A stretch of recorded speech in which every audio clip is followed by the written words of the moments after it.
جی ناظرین، تو میں آج آپ کے ساتھ ایک ایسی سٹوری ڈسکس کرنے جا رہا تھا شاید جس کا ماضی سے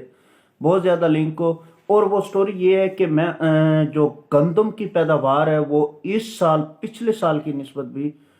جو پیداوار ہے وہ اس کی ریشو کم ہوگی۔ اس کے ریزنز اب میں آپ کو بتاتا ہوں۔ اس سے پہلے اگر آپ میں سے کسی نے مخدوم حلیم قریشی یوٹیوب چینل کو سبسکرائب نہیں کیا، M H Voice of Pakistan کے نام سے ہمارا ایک فیس بک پر ایک گروپ ہے جس میں جو موسٹلی ایسے ایشوز کو ڈسکس کیا جاتا ہے جو سوشل میڈیا کی وجہ سے ہی جو ہے وہ مختلف اس پر ایکٹیویٹیز ہوتی ہیں، کاروائیاں ہوتی ہیں، اور یہ پرنٹ میڈیا اور الیکٹرانک میڈیا جس چیز پر نظر نہیں ڈالتا وہ ایشوز ہم لوگ سوشل میڈیا پر اپلوڈ کرتے ہیں، اور اس کے جہاں تک M H Voice of Pakistan کی ٹیم کی استطاعت ہے وہاں تک ہم لوگ پہنچاتے ہیں۔ اب میں آپ کو ایک بات بتا رہا ہوں کہ ایک ایسی سٹوری وہ یہ ہے کہ اس منتھ کے سٹارٹ میں یا اس منتھ کے اینڈ تک جو ہے گندم کی بجائی کا عمل جو ہے وہ شروع ہو رہا ہے۔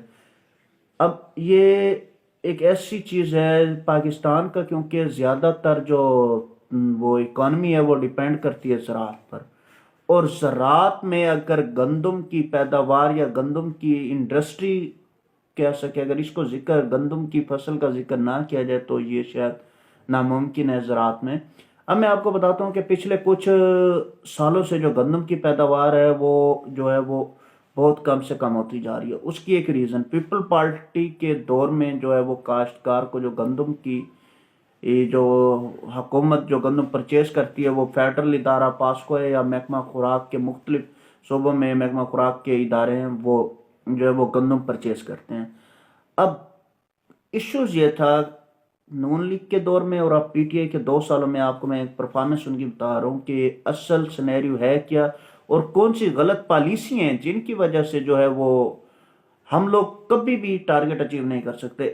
تبدیلی سرکار کی میں آپ کو بتاتا ہوں کہ اس نے کیا لولی پاپ ایک جو ہے وہ غریب عوام کو دیا، اور اس کے بدلے میں اب وہی گندم جو ان کے گھروں سے اٹھائی جاتی تھی آج وہی گندم 5400-5500 روپے میں مارکیٹ میں مل رہی ہے۔ اب اس کے متبادل گندم کی جو ڈیمانڈ ہے اس کو پورا کرنے کے لیے ہم لوگوں نے جو ہے وہ گندم امپورٹ کی ہے تاکہ جو ہے وہ ہماری مارکیٹ میں سپلائی اینڈ ڈیمانڈ کو مد نظر رکھتے ہوئے جو ہے ہماری وہ ڈیمانڈ پوری ہو سکے۔ اب میں اس میں ایک ریزن بتاتا ہوں، جو ہم لوگ گندم امپورٹ کرتے ہیں وہ 5700 روپے، 5600، 5700، 5500 اس ریٹ میں گندم جو ہے وہ ہمیں پڑتی ہے پر بوری۔ اب اس کی میں آپ کو ریزن بتاؤں، ایک تو اس میں غذائیات جو جس طرح سے ہوتی ہیں، ہماری گندم کی جو مقدار ہے، اس کی جو پروڈکشن ہے اس کی بہت سی مفید چیزیں ایسی ہیں جس کی مطلب جو گندم کے آٹا ہے وہ ہمارا پنجاب کا، ساؤتھ پنجاب کا، یہ اپر پنجاب، یہ موسٹلی ایریاز میں جو ہے وہ بہت پسند کی جاتی ہے۔ جو ہماری گندم ہے پاکستان کی، جو پاکستان اپنی ضروریات کے مطابق پیدا کرتے ہیں، اس کی جو مقدار ہے اس میں جو بینیفٹس ہیں وہ بہت زیادہ بنسبت جو امپورٹس کی جاتی ہے گندم۔ ایک تو اس کی روٹی صحیح نہیں بنتی، اور یہ میں آج چیلنج کر کے کہہ رہا ہوں کیونکہ میں 5 سے 7 دن سے اس چیز پر ڈیلی ریسرچ کر رہا ہوں، اور بہت سے ایسے بزنس مینز ہیں، چیمبر آف کامرس کے ٹیمز ہیں، ان سے میں ڈیلی ان ٹچ رہتا ہوں یہ چیز دیکھنے کے لیے کہ اس کی اصل حقیقت کیا ہے اور کس حد تک ہم لوگ جو ہیں وہ تبدیلی سرکار اس حکومت میں جب سے تبدیلی سرکار آئی ہے اس کی نااہلی کا ایک اور جو ہے سزا وہ عوام کو بھگتنا پڑ رہا ہے۔ اب وہ یہ ریزن ہے کہ ہم لوگ کاشتکار کو گندم جو ہے وہ جب حکومت پرچیز کرتی ہے ریٹ کم رکھتے ہیں، اور جس ٹائم سردیوں کا ٹائم آتا ہے گندم کا ریٹ بڑھ جاتا ہے۔ آپ لوگ کہیں گے یہ تو ایک شروع سے چلتا آ رہا ہے، اس میں نئی بات کیا ہے؟ اب میں آپ کو بتاؤں گا کہ اس میں نئی بات کیا ہے۔ اگر گندم کی جو بیجائی ہے اس ٹائم پہ حکومت جو ہے اگلے سال گندم پرچیز کرنی ہے، اس کا ریٹ طے کر دے اور ریٹ 4500 سے 5000 کے درمیان کر دے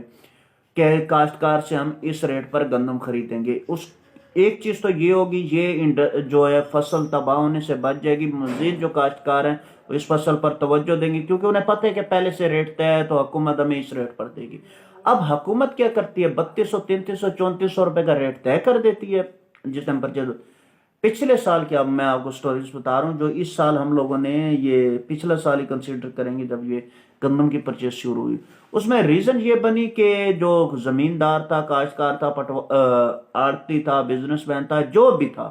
ان لوگوں نے کوشش کی گندم کو سٹاک کرنے کی. کے پی کے میں حکومت ٹارگٹ اچیو نہیں کر سکی، پنجاب میں نہیں کر سکی، بلوچستان میں تو ویسے ہی وہ ہے، اور سندھ حکومت نے بھی ٹارگٹ اچیو نہیں کر سکی. اب غلط پالیسی حکومت کی کیا ہے وہ میں آپ کو شیئر کرنا چاہتا ہوں. غلط پالیسی یہ ہے کہ اگر حکومت گندم کی جو پیداوار ہے اس پر فوکس کرے اور کاشتکار اپنے کاشتکار کو فائدہ دے تو اسے کیا ہوگا، اگر ریٹ اچھا ملے گا تو مطلب جو ایکسپینسز ہیں وہ کم بیئر ہوں گے، وہ مطلب جو ایکسپینسز ہیں وہ کم پڑیں گے اور اچھا منافع آئے گا. منافع آئے گا تو کاشتکار خوشحال ہوگا تو وہ کچھ نہ کچھ اپنے ہی ملک میں سیل پرچیز کرے گا. مطلب جو ہمارا ڈالر باہر جاتا ہے وہ باہر جانے سے رک جائے گا اور جو ہماری پیداواری صلاحیت ہے وہ مزید بڑھے گی، اور گندم امپورٹ کرنے کی بجائے ہم لوگ خود ایکسپورٹ کریں گے. اب اس میں ایشوز کیا آ جاتے ہیں، حکومت ایسی پالیسیاں بناتی ہے جو میرے خیال سے یہ 5 سال ہو گئے نون لیگ کے دور کو اور 2 سال ہو گئے پی ٹی آئی کو. مجھے جہاں تک لگتا ہے اس میں یہ ہے کہ ان لوگوں میں مطلب انہیں اس چیز کا اندازہ نہیں تھا کہ ریئلٹیز کے اصل فیکٹس اور فگرز کیا ہیں. ہم لوگ وہی جو ہم لوگ امپورٹ کرتے ہیں اور مطلب مہنگی گندم خریدتے ہیں، اگر وہی گندم ہم لوگ اپنے کاشتکار کو مطلب ایک اچھی پرائس پر کاشتکار سے خریدیں اور اس کو سبسڈی دیں تو وہی ایک تو گندم مفید ہوگی، مطلب اس کی غذائی اجناس جو بھی ہوتی ہیں وہ آپ کے لیے فائدہ مند ہوتی ہیں، اس کی روٹی اچھی بنتی ہے، اور دوسری مزے کی چیز جو ہے اس کی کوالٹی بہت اعلیٰ ہوتی ہے. اور یقین کریں گندم کی جو کوالٹی ہے وہ ہماری پاکستان کی کوالٹی اور انڈیا کی یہ آل اوور دا ورلڈ سب سے زیادہ فیمس ہے. اور جو ہمارا اصل میں جو پاکستان میں کاشت کی جاتی ہے وہ موسٹلی سندھ میں یا پھر ساؤتھ پنجاب اور اپر پنجاب کے کچھ ایریاز میں ہوتی ہیں. کے پی کے گندم مطلب موسٹلی ہمیشہ یہ ہوتا ہے کہ وہ کے پی کے والے جو ہے گندم پنجاب سے زیادہ پرچیز کرتے ہیں یا وہ پنجاب سے خریدتے ہیں، یہ چیزیں ہوتی ہیں. تو میرا کہنے کا آپ لوگوں کو مقصد یہ ہے اور حکومت سے التماس ہے، خدارا غریب کسان کو بچائیں، اس کے اوپر توجہ دیں. پہلے ہماری جو ہے وہ کاشتکاری تباہ ہو چکی ہے. اگر اس دفعہ حکومت نے بجائی سے پہلے